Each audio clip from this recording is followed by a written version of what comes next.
Everyone in Accra knew the name Obadele Okoro, the billionaire who built an empire from oil and tech. At 38, he had everything money could buy, except the one thing his heart secretly longed for: a child. He stood by the window of his 20-story mansion, staring into the dark Ghanaian sky. His phone buzzed with contracts, his house buzzed with staff, but his soul, empty. Obadele had tried marriage, twice, and both times, love betrayed him.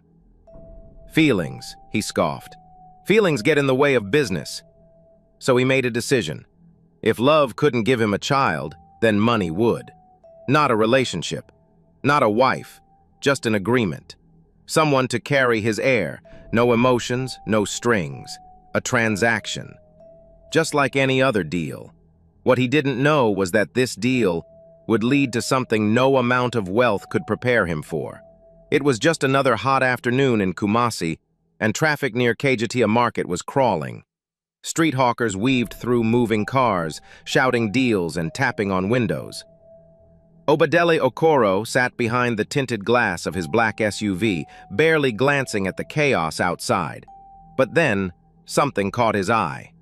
There, on the cracked sidewalk beside a faded wall, sat a young woman. She was barefoot, her dress was torn, and yet she wasn't begging. She was drawing. With a stick of charcoal and a piece of crumpled paper on her lap, she sketched in silence. Eyes focused, hands steady. Her hair was in thick, uncombed coils, her skin dulled by dust and hunger. But her eyes, they burned with defiance. Obadele frowned. Who draws on the street like they've got all the time in the world?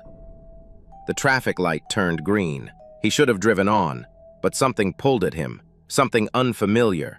He made a sharp U-turn. 2 minutes later, his car rolled up beside her. "Hey," he called out through the window. His voice was cold, commanding. "Get in, I want to talk to you." The woman looked up slowly, her eyes narrowed. "I don't do those kinds of talks," she snapped. Obadele's jaw tightened. "Don't insult me. I'm not here for foolishness. I have a proposal." "A proposal?" she asked, eyebrows raised. "To a stranger on the street?" "You don't look like someone with better offers," he said flatly. "Now get in, or stay here with your charcoal and dreams." Her pride flared, but so did her curiosity. With hesitation, she stood, dusted her skirt, and opened the car door. "I have a name," she muttered as she slid into the leather seat. "It's Nia Masego." Obadele didn't look at her. He simply started the engine and replied, "Good. You'll need it where we're going." As the SUV pulled away from the noisy market into quieter streets, two lives, one powerful, one broken, began to twist together. Neither of them knew that this ride would rewrite everything they believed about power, pain, and purpose. The SUV came to a stop outside a quiet cafe in the hills of Ahodwo. The noise of the market was far behind them now. Wind brushed the leaves of the mango trees and birds chirped, unaware of the strange proposal about to unfold. Obadele stepped out first, sharp in a dark green caftan. He didn't hold the door open. He didn't offer a smile. He didn't need to.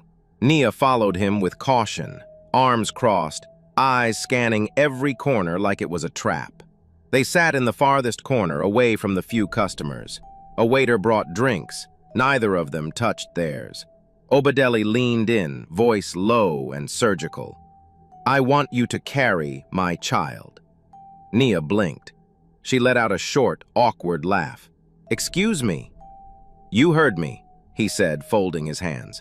"No strings, no emotion, just a contract. I cover all your expenses. You give birth, you leave rich." Nia stared at him, disbelief melting into disgust. "You think because I'm poor, I'll rent out my womb like a spare room?" she snapped. "This isn't charity, Nia," Obadele replied calmly.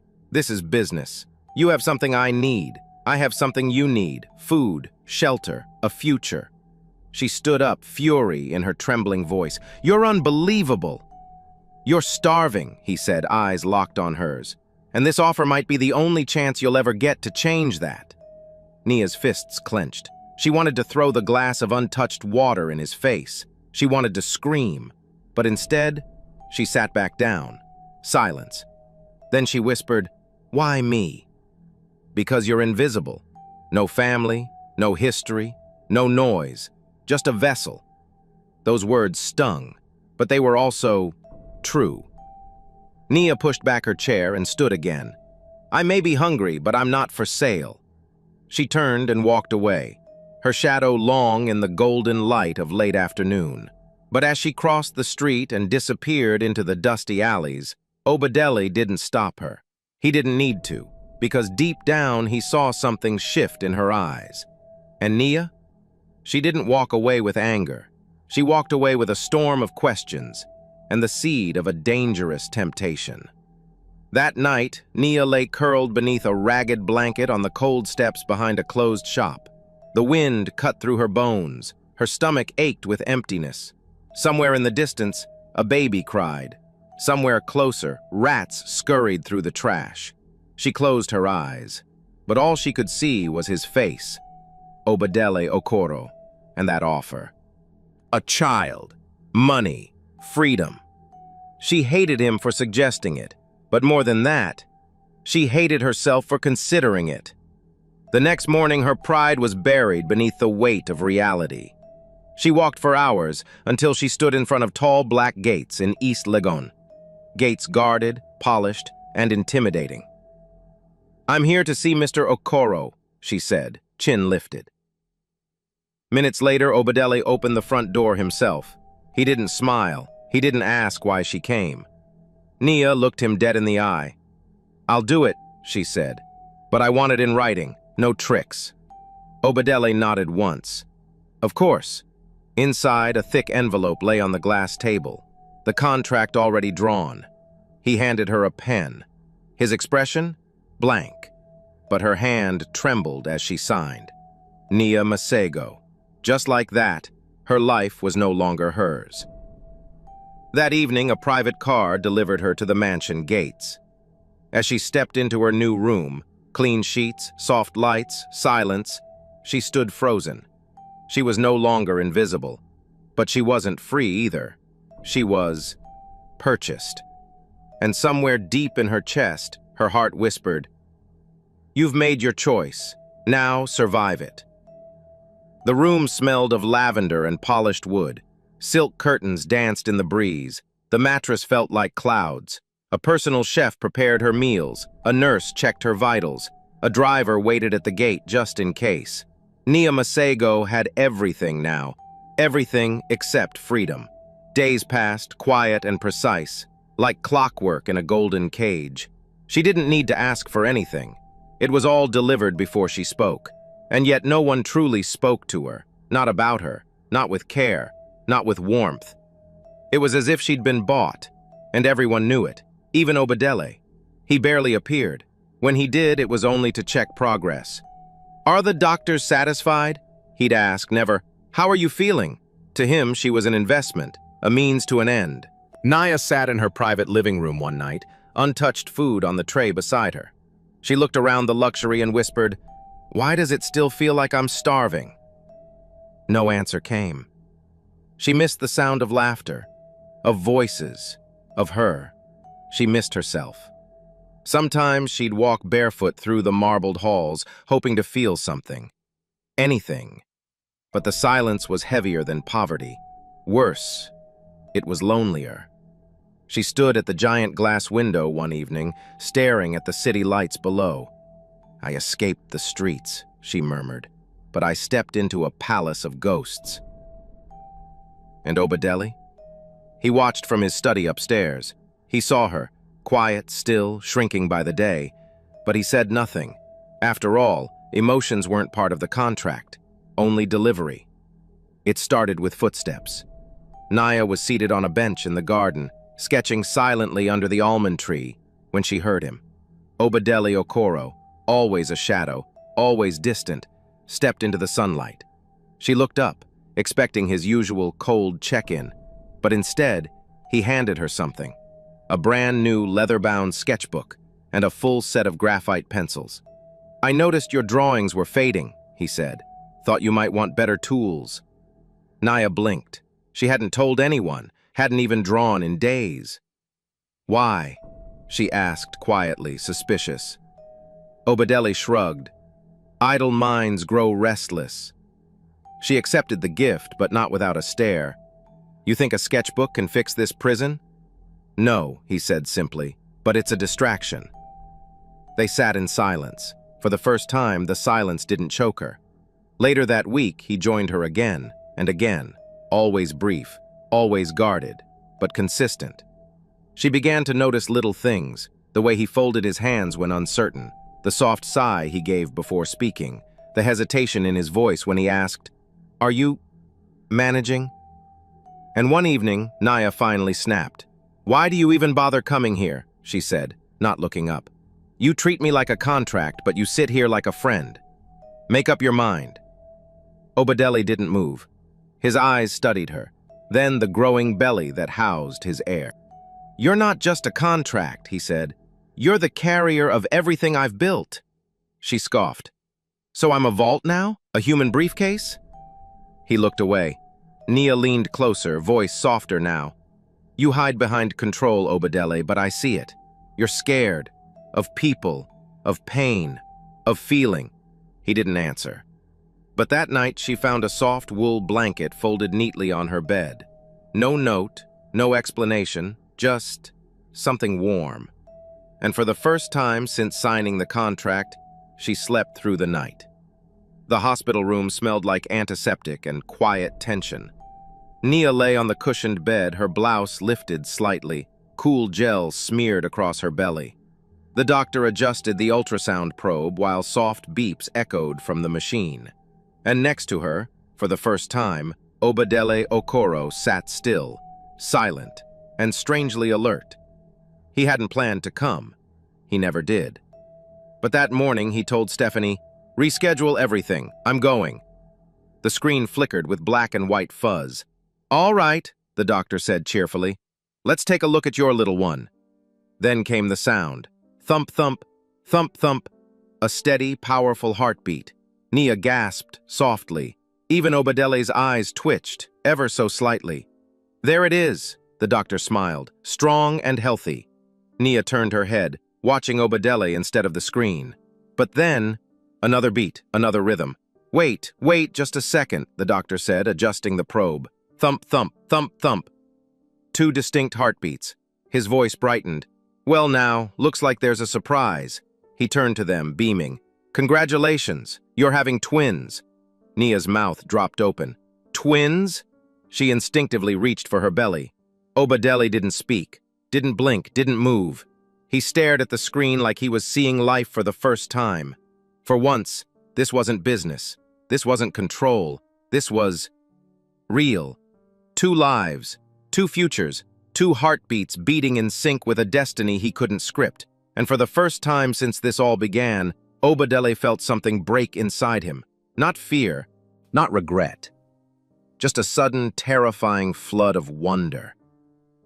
Everything changed after the ultrasound. Obadele started showing up more. Not with schedules or updates, but with presence. One morning, Nia found him in the kitchen, in a plain shirt, no staff in sight, awkwardly brewing tea. He handed her a cup. "I don't know if it's good," he muttered. She blinked. "You made this." He nodded. "Tried." That evening, they had dinner at the long oak table, the first time without silence or staff, just them. He asked questions. "Where are you from? How did you end up on that street corner?" And for the first time, he listened. Nia spoke of her mother, her dreams of art school, the fire that took everything. Obadele didn't interrupt. He just sat, leaning forward, eyes fixed on her, as if learning her story stitched something back together inside him. And then, he smiled. A real, quiet smile. Nia stared. That smile didn't belong to the tycoon she'd met weeks ago. It belonged to a man who was slowly unlearning how to be alone. She looked away, heart beating strangely, and somewhere deep inside, the girl who once drew pictures on the sidewalk whispered, "Maybe he's not just the contract anymore." The pain struck like thunder. One sharp breath, and Nia doubled over in the hallway. "Stephanie!" she screamed, clutching her belly. Within minutes, Obadele was at her side, his calm shattered. "She's in labor," Stephanie said breathlessly. "I'm going with her," he snapped, already helping Nia into the car. "No, sir, the doctors—" "I said I'm going." The hospital was a blur. Bright lights, fast-moving nurses, monitors beeping like drums of war. Nia's hand gripped his so tight, her nails drew blood. Don't let go," she whispered. "I won't," he said. Voice low, raw, real. Hours passed, and then a cry, sharp, pure. "A boy!" the nurse said, holding up a tiny, wriggling child. Obadele's breath caught. He reached out but couldn't speak. Then another cry, louder, stronger. "A girl!" Twins. Just like the screen had promised. Nia sobbed, exhausted, broken, yet alive with joy. Let me hold them." One in each arm. Her son, her daughter, so small, so warm. Obadele stepped closer, staring at them as if time had stopped. And then, without thinking, he reached out and lifted the baby girl into his arms. She blinked at him, and he shattered. Every wall, every calculation, every deal, gone. He turned to Nia, voice cracking. "They're perfect." Tears welled in her eyes. And in that room, no contracts, no wealth, no power, just two people, and two little lives they never expected to change them so deeply. The babies slept peacefully, unaware their mother was leaving. Nia stood at the edge of the nursery, one hand on the crib, the other holding a small, worn-out suitcase. The contract was clear. Once the children were born, she would walk away. No rights, no questions, no return. Stephanie waited near the door, her eyes glossy. "You don't have to do this," she whispered. "I signed," Nia replied, forcing a smile. "I gave my word." Downstairs, the mansion was silent. No cries, no laughter, just a storm swelling in her chest. She took one last breath and stepped toward the front door. And there he was. Obadele, standing in the doorway, holding a single sheet of paper, the contract. His jaw clenched, his eyes glistened. And before she could speak, he tore the paper in half. Then in half again, and again, until it fell like confetti at her feet. "I don't want you to go," he said, voice low. "I don't want to lose you." Nia froze. "I didn't plan for this," he whispered, "but I can't ignore it anymore." Tears welled in her eyes, because deep down, she didn't want to go either. Nia dropped the suitcase. "I can't do this," she said, tears spilling. "I can't walk out like none of this mattered." Obadele stepped forward slowly. "Then don't." She wiped her face, trembling. I fell for you, Obadele. Somewhere between the silence and the garden, between the sketchbook and the tea. I started hoping, and that scares me more than anything." He reached out, gently holding her hands. "You think I'm not scared? I built walls so high I couldn't see over them. But you climbed them, without even trying." Her breath hitched. "But what if you change your mind? What if one day you disappear? I've been abandoned before, forgotten." "I won't," he said firmly. "I can't promise perfection, but I promise effort, every day. Because I don't just want our children, I want you." Nia looked into his eyes and finally saw it. No contracts, no coldness, just a man, stripped bare, asking to be chosen. And she whispered, "Then let's build something real." The sun poured gently over the garden that once knew only silence. Now it held music, laughter, petals floating in the breeze, and the soft cries of two little miracles wrapped in white. Under a mango tree draped in cloth and flowers, Obadele Okoro stood in a cream-colored agbada, his hands steady, but his heart racing. Beside him, Nia Masego, radiant in a flowing gold and ivory dress, held their baby boy while Stephanie stood proudly with their daughter. It wasn't a wedding filled with guests or grandeur, just a small circle of those who mattered. Love didn't need an audience. The twins babbled as if trying to speak their blessings into the wind. One of them, the boy, let out a sudden sound. "Baba!" Obadele froze. Nia gasped, turning to him. Then the girl joined in, squealing, "Mama!" Laughter and tears mixed as Obadeli leaned in and kissed Naya, not with urgency, but with peace. A kiss that said, "We survived." That said, "We chose this." That said, "We are family now." No lawyers, no contracts, just hearts that had been tested and remained. Which moment in the story made you emotional, my besties? Comment below and subscribe to the channel.